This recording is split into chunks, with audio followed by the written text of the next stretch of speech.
안녕 얘들아, 오늘은 뜬금없이 갑자기 정치에 대한 얘기를 할 거야. 내가 31살이지만 나도 아직 정치에 대해서 깊게 알지 못하거든. 너희도 그럴 거라고 믿고 내가 3분 동안 간단하게 요약해서 설명을 할 건데, 만약 잘못된 부분이 있으면 댓글로 남겨줘. 꼭 참고해서 수정하도록 할게. 우선 정치에 대한 단어의 정의부터 해볼게. 정사정과 다스릴 치로 이루어져 있고, 나라를 돌보고 다스린다 라는 뜻의 단어야. 또 정치란 경제체제를 무엇으로 할 것인가에 대한 논의라고 말할 수도 있고, 하나는 시장의 자유를 추구하는 정치적 보수, 또 하나는 정부의 개입을 적극 옹호하는 정치적 진보, 이렇게 두 가지 관점으로 볼 수가 있어. 그런데 사람들이 대부분 오해하는 게, 변화보다 안정을 추구하면 보수이고 반대로 새로운 가치관을 추구하면 진보다, 이렇게 오해를 하고 있는 것 같아. 근데 아까 말했다시피 경제체제와 정치는 연계해서 설명했을 때 조금 더 뚜렷하고 합리적으로 해석했다고 볼 수가 있어. 자, 그러면 지금부터는 경제체제와 연계해서 진보와 보수에 대한 설명을 한번 해볼게. 우리나라는 조금 독특한 경제체제를 채택하고 있는데 바로 신자유주의야. 신자유주의는 정부의 개입을 비판하면서 시장의 자유를 옹호하는 그러한 경제체제라고 볼 수가 있지. 신자유주의를 옹호하는 입장을 보수라고 볼 수가 있어. 즉 안정적인 걸 추구하는 쪽이 보수가 아니라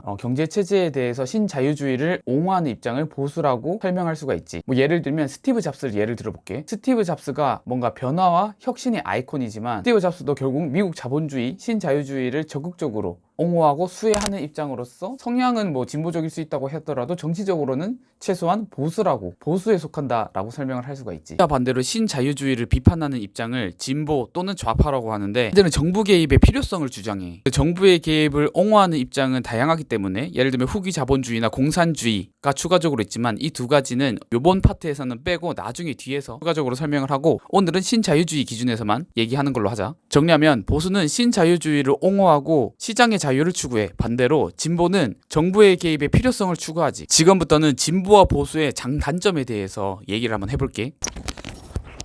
자, 먼저 보수가 집권하게 되면 세금이 축소되고, 그만큼 기업가, 자본가가 이제 나라 발전과 기술 발전에 투자를 많이 할 수 있겠지.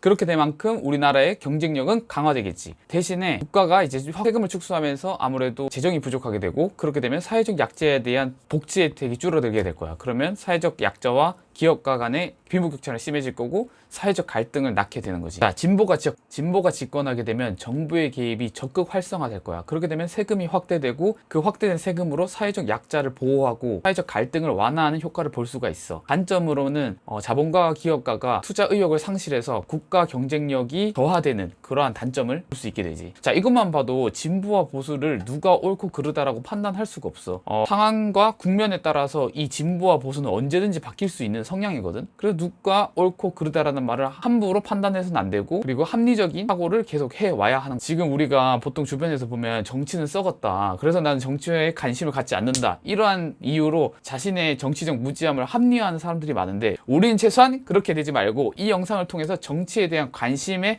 입문한다 정도만 가져도 이 영상이 뜻깊은 영상이 될 수 있다라고 생각해. 아까도 말했다시피 나도 정치에 대해서 깊이 알지 못하기 때문에 이 영상으로 끝내지 말고, 너희가 조금 더 정치에 대해서 좀 더 깊게 있게 파서 나한테 오히려 조언할 수 있는 그런 댓글을 많이 달아줬으면 좋겠다. 그럼 오늘 너무 진지했는데 내일 영상은 조금 더 가벼운 내용으로 찾아올게. 그럼 안녕.